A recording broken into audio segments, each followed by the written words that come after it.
हाँ बच्चों, हमारा ये व्याख्यान विधि शास्त्र विषय पर है और मैंने आपको कहा था कि मैं इसमें स्कूल पढ़ाना शुरू करूँगा। तो आज हमारा व्याख्यान स्कूल से शुरू हो रहा है।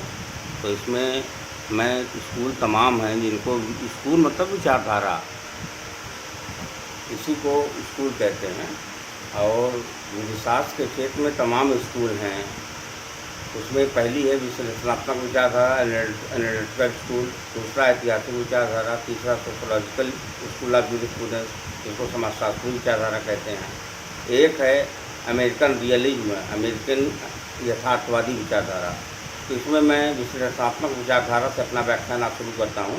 तो मैं आपको बता दूँ कि विश्लेषणात्मक विचारधारा का प्रतिपादन का श्रेय जो है सर जॉन ऑस्टिन को दिया जाता है, जो कि इंग्लैंड का रहने वाला था। इंग्लैंड में ही पैदा हुआ, पला बढ़ा, ब्रॉटअप हुआ। उसने हायर एजुकेशन हासिल की, जूरिस्ट हो गया। तो उसको लंदन विश्वविद्यालय में लेक्चर व्याख्यान देने का जब अवसर मिला तो उसने जो व्याख्यान दिया वो 6 लेक्चर्स करके जो है बाद में किस हेड के तहत प्रकाशित हुआ, the province of jurisprudence determined. तो उसमें इस कृति के जरिए the province of jurisprudence determined 1832 में ये प्रकाशित हुई किताब। तो उसमें जो है उसने अपने विचारों को खुल करके रखा।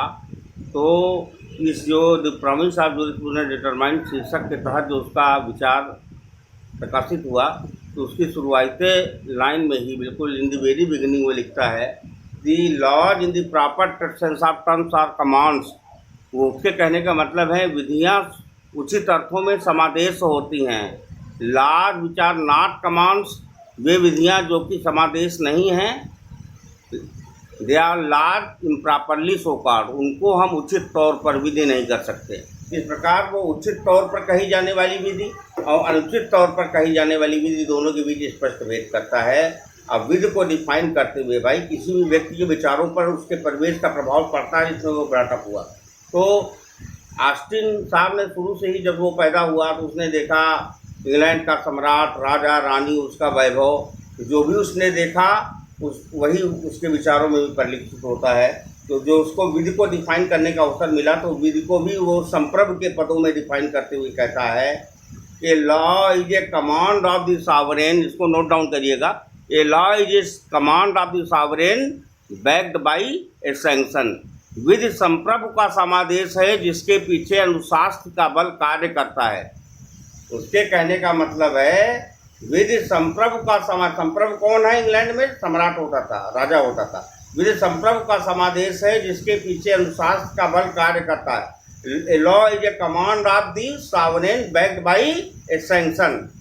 फिर उसको अपने सिद्धांत को इलेबोरेट किया, उसने एक एक शब्द को इंटरप्रेट किया, अर्थ समझाया। तो सर्वप्रथम इसमें टर्म है कमांड। कमांड को लिए वो कहता है कि इच्छा की सामान्य अभिव्यक्ति मात्र कमांड नहीं होती, समादेश नहीं होती।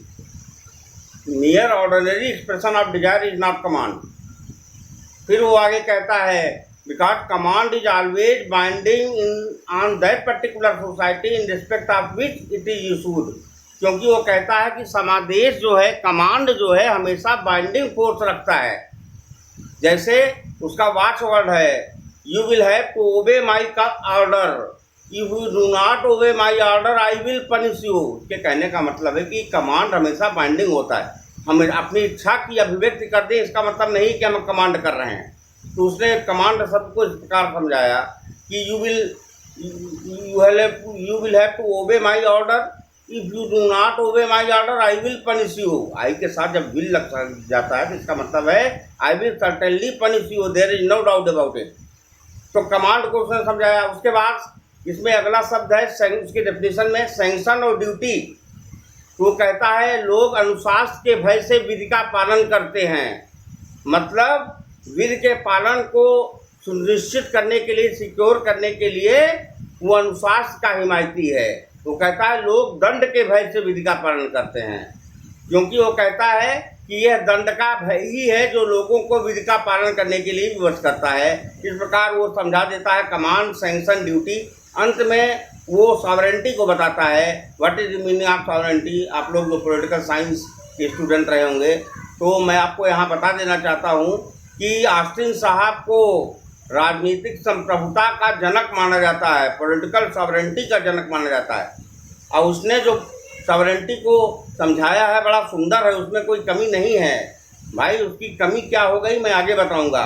उसने सॉवरेन पद को डिफाइन करते हुए कहा कि सॉवरेन व्यक्ति, संप्रभु व्यक्ति एक ऐसा दृढ़ निश्चयी मानव श्रेष्ठ होता है जिसको कोई आज्ञा पालन की आदत नहीं होती, लेकिन जिसकी आज्ञा का जनसामान्य द्वारा आदत पालन किया जाता है। वो अंग्रेजी में इसको कहे, sovereign is a determinate human superior who is not in the habit of obedience but who receives habitual obedience from the bulk of A given society. मतलब जिसको आज्ञा पालन की आदत नहीं होती। संप्रभु व्यक्ति एक ऐसा दृढ़ निश्चयी मानव श्रेष्ठ है जिसको आज्ञा पालन की आदत नहीं होती, लेकिन जिसकी आज्ञा का जनसामान्य द्वारा आदतवश पालन किया जाता है, ऐसा व्यक्ति उस समाज में संप्रभु होता है। वह समाज राजनीतिक समाज कहलाता है। वो कहता है such person is sovereign in that particular society and such society is political and which is independent. ऐसा समाज राजनीतिक समाज कहलाता है जो कि समानता स्वतंत्र होता है। फिर वो आगे सॉवरेंटी को समझाता है कि ऐसे सॉवरेन व्यक्ति को आंतरिक रूप से सर्वोच्च होना चाहिए, बाह्य दृष्टि से इंडिपेंडेंट होना चाहिए। आंतरिक दृष्टि से सर्वोच्च का मतलब है कि एक संप्रभु व्यक्ति को अपने सीमा क्षेत्र के भीतर रहने वाले सभी व्यक्तियों, वस्तुओं, पदार्थों पर पूर्ण अधिकार होता है। आंतरिक दृष्टि से सर्वोच्च होता है। अब बाह्य दृष्टि से इंडिपेंडेंट होने का मतलब है जो सॉवरेन होता है वो अपनी नीतियों के बाबत किसी भी दूसरे राज्य, विदेशी राज्य के अधीन नहीं होता। वो कहता है such sovereign is internally supreme and externally independent. उसके कहने का मतलब है कि आंतरिक रूप से सर्वोच्च होता है, बाह्य रूप से इंडिपेंडेंट होता है। मैं ये व्याख्यान इसको 2 पार्ट में करूंगा क्योंकि ऑस्टिन ही बेस है। ऑस्टिन को समझ लेंगे तो आगे का स्कूल समझना बहुत आसान हो जाएगा, क्योंकि ऑस्टिन साहब को ही क्रिटिसाइज करके तमाम आगे स्कूल आए। यदि आपने ऑस्टिन को सही से समझ लिया तो आप स्कूल समझ लीजिए, समझ गए। तो इसलिए मैं इसको 2 पार्ट में करके पढ़ाऊंगा। जल्दी आइए ना, आज जितना मैं बता दे रहा हूँ इसको दूसरे पार्ट में करके मैं फिर इसको लेक्चर दूंगा। तो उसने सॉवरेंटी को इस प्रकार डिफाइन किया। फिर यहाँ तक तो वो ठीक है कि किसी भी व्यक्ति के विचारों पर उसके परिवेश का प्रभाव पड़ता है जिसमें ब्राटअप हुआ है। तो ऑस्टिन साहब के साथ भी कुछ गलत नहीं था भाई। इंग्लैंड का रहने वाला था, जो उसने देखा था वही उसने अपने विचारों में भी, जब उसको विचार जूरिस्ट बना तो अपना व्याख्यान देने का अवसर मिला तो वही बातें कहीं जो उसने इंग्लैंड में तब समय देखा था। जब वो था इंग्लैंड में तो समय इंग्लैंड का सम्राट, राजा, रानी, वैभव, भाई अब पार्लियामेंट्री सॉवरेंटी इंग्लैंड में हो गई है ना, तमाम एक्ट आ गए। तब वहाँ भी सम्राट और राजा का पद क्या है, ऑर्नामेंटल मात्र है वर्तमान समय में। तो अब वो अपने सिद्धांत को इलेबोरेट करने लगा। यहाँ तक तो ठीक था, कमी यहीं से शुरू हुई। जब अपने सिद्धांत को इलेबोरेट करने लगा तमाम ऐसी बातें कह गया जिसका ग्राउंड रियलिटी से कोई लेना देना नहीं है, जिससे उसके सिद्धांत की कृत्रिमता, artificiality on the face of the record स्पष्ट हो जाती है। वो कहता है, देखिए वो कहता है लॉ है nothing to do with customary rules. विधि का नैतिकता से कोई लेना देना नहीं है। विधि वही है जो संप्रभु कहेगा। विधि का कस्टमरी रूल से कोई लेना देना नहीं है। विधि का मॉरल वैल्यूज से कोई लेना देना नहीं है। नैतिकता के नियमों से, रूढ़गत नियमों से कोई लेना देना नहीं है। फिर वो कहता है कि विधि एक व्यक्ति की स्वेच्छाचारिता का परिणाम होती है।